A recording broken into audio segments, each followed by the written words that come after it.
I'm sorry, but I don't want to be an emperor. That's not my business. I don't want to rule or conquer anyone. I should like to help everyone if possible. Jew, Gentile, black man, white. We all want to help one another. Human beings are like that. We want to live by each other's happiness, not by each other's misery. We don't want to hate and despise one another. In this world there's room for everyone, and the good earth is rich and can provide for everyone. The way of life can be free and beautiful, but we have lost the way. Greed has poisoned men's souls, has barricaded the world with hate, has goose-stepped us into misery and bloodshed. We have developed speed, but we have shut ourselves in. Machinery that gives abundance has left us in want.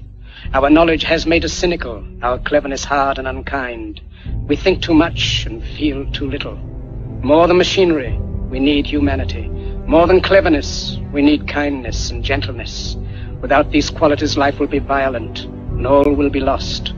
The aeroplane and the radio have brought us closer together. The very nature of these inventions cries out for the goodness in men, cries out for universal brotherhood, for the unity of us all. Even now, my voice is reaching millions throughout the world.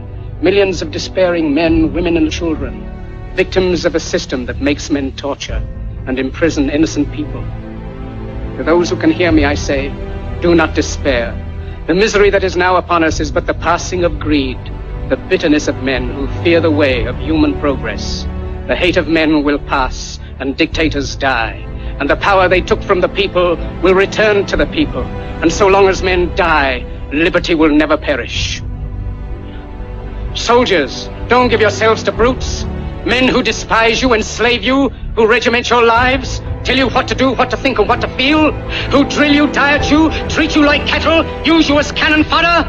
Don't give yourselves to these unnatural men, machine men with machine minds and machine hearts.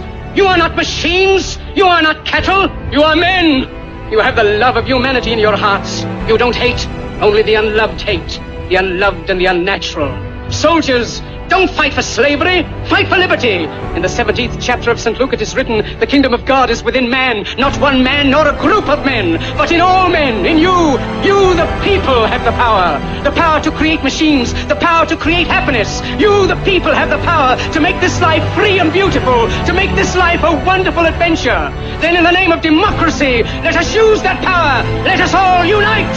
Let us fight for a new world, a decent world, that will give men a chance to work, that will give youth a future and old age a security. By the promise of these things, brutes have risen to power, but they lie. They do not fulfill that promise. They never will. Dictators free themselves, but they enslave the people. Now let us fight to fulfill that promise. Let us fight to free the world, to do away with national barriers, to do away with greed, with hate and intolerance. Let us fight for a world of reason, a world where science and progress will lead to all men's happiness. Soldiers, in the name of democracy,